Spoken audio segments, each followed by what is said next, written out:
Polda Sumatera Barat mengungkap Kabak Operasional Polres Solo Selatan AKP Dadang Iskandar nekat menembak rekannya Kasat Reskrim Kompol Anumerta Rianto Ulil hingga tewas karena penyidikan tambang ilegal. Di Reskrimum Polda Sumbar, Kombes Andri Kurniawan bilang tersangka tidak senang karena korban Kompol Anumerta Rianto Ulil menangkap rekannya dalam kasus tambang ilegal. Tersangka sempat meminta bantuan korban namun tidak dihiraukan. Polda Sumatera Barat masih menyelidiki kasus penembakan dan dugaan tambang ilegal di balik kasus ini. Polda Sumbar telah menetapkan AKP Dadang Iskandar sebagai tersangka dan sedang memproses etik pelaku.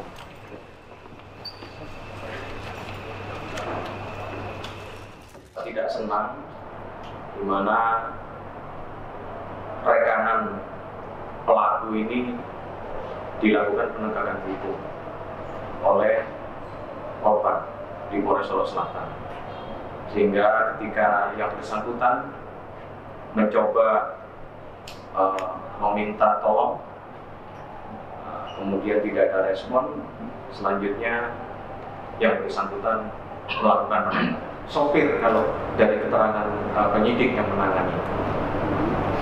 Apakah diketahui relasi tersangka yang ditangkap itu dengan Kabak Ops? Iya, yang bersangkutan minta tolong kepada Pak Kabak Ops untuk bisa membantu. Tim Inafis Polda Sumbar melakukan olah tempat kejadian perkara penembakan Kasat Reskrim Polres Solo Selatan, Kompol Anumerta Rianto Ulil. Sesuai kronologi, olah TKP dilakukan di parkiran Mapolres Solo Selatan, tempat pelaku AKP Dadang Iskandar menembak korban. Dari olah TKP, petugas menemukan 2 selongsong peluru yang digunakan pelaku.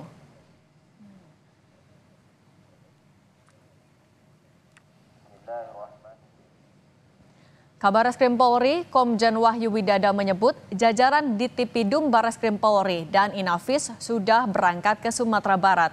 Mereka diterjunkan untuk mengusut kasus pembunuhan Kasat Reskrim Polres Solo Selatan, Kompol Anumerta Rianto Ulil Ansari oleh Kabak Ops Polres Solo AKP Dadang Iskandar.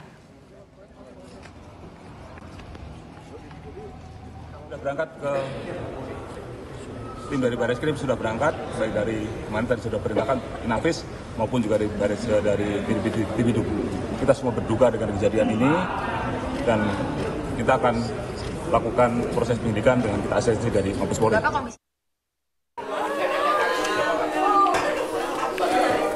Tangis keluarga Kompol Anumerta Rianto Ulil Ansar tak terbendung saat jenazah Ulil tiba di rumah duka di Maros, Sulawesi Selatan Sabtu dini hari.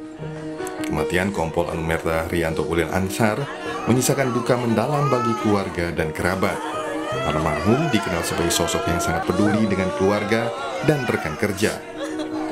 Menurut ibu almarhum, dirinya terakhir berkomunikasi dengan Ulil pada 2 hari lalu dan menginfokan tidak bisa pulang saat Natal nanti karena sedang bertugas. Ya, anak saya anak yang baik, yang sayang keluarga, yang selalu peduli dengan keluarga, dan banyak orang yang mengatakan dia baik, anak yang baik. Seperti itu, tetangga-tetangga, ya teman-temannya, ya merasa bahwa Rian orang yang baik. 3 bulan sebelum penembakan, Ulil sempat berpesan kepada orang tuanya untuk minta didoakan karena menjalani tugas yang cukup berat. Diketahui, sebelum tewas, Ulil tengah memeriksa kasus tambang ilegal yang ada di Kabupaten Solok Selatan, Sumatera Barat. Almarhum ini kan orangnya paling baik sama keluarga, penyayang, semua taat beribadah, tugas loyal sekali, berani orang Makassar bilang, biar risikonya itu dia. Cuma pas waktu bulan lalu datang, menurut mamanya dia mohon doanya untuk karena tugasnya yang berat. Oh, berat. Kompol Anumerta Rianto Ulil Ansar menjabat sebagai Kepala Satuan Reskrim di Polres Solo Selatan, Sumatera Barat. Almarhum merupakan lulusan Akademi Kepolisian tahun 2012. Di mata rekan dan atasan, almarhum dikenal sebagai anak yang baik dan memiliki karir yang sangat bagus. Pastinya karirnya sangat bagus karena dari perjalanan karirnya sangat hebat. Almarhum ini anak yang baik, anak yang juga respect, loyalnya tinggi, sehingga begitu saya perintahkan untuk tumpas habis tambang ilegal, terutama yang marak, yaitu galian C yang tanpa izin atau apapun yang tanpa izin, dia sudah mempunyai prestasi tinggi di bulan terakhir ini. Laporan hasilnya juga sudah ada pada kami. Apresiasi kepada yang bersangkutan juga sudah kami lakukan. Jenazah Ulil akan dimakamkan di Taman Pemakaman Kristen Panaikang, Makassar besok, Minggu 24 November. Keluarga berharap polisi serius dalam menyelidiki kasus penembakan Ulil dan mengusutnya hingga tuntas.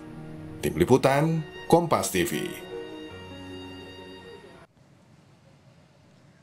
Untuk mengetahui perkembangan pemeriksaan pelaku penembakan polisi oleh polisi di Solok Selatan, Sumatera Barat, sudah bergabung bersama kami jurnalis Kompas TV Rio Yohanes. Selamat petang Rio. Polisi sudah mengungkap motif pelaku tak senang dengan penangkapan rekannya soal tambang ilegal. Bagaimana keterkaitan dengan tambang ilegal dan proses penyidikan etik pelaku sejauh ini sudah sampai mana?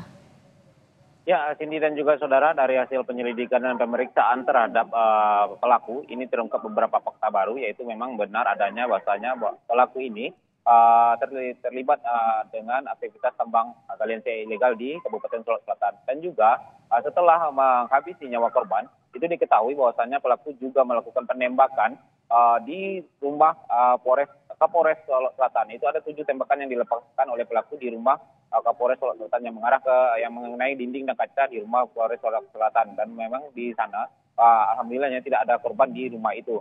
Dan untuk penyelidikan sejauh ini juga dilibatkan juga dilibatkan dari Ditreskrimsus untuk keterlibatan pelaku ini di tambang ilegal di kawasan Kabupaten Solok Selatan. Itu saat ini polisi mendalami sejauh mana dan seperti apa keterlibatan pelaku. Karena mengingat di sana pelaku juga sudah berdinas hampir 3 tahun di Polres Solok Selatan. Artinya itu sudah cukup lama. Dan itu memang pihak kepolisian masih melakukan penyelidikan yang lebih mendalam untuk mengetahui hal-hal ini. Dan dalam hal ini Kapolda Sumbar juga sudah menegaskan tidak akan memberi ampun untuk aktivitas tambang galian atau tambang ilegal di kawasan wilayah hukum Provinsi Sumatera Barat ini. Demikian, Cindy. Baik, terima kasih jurnalis Kompas TV Rio Yohanes.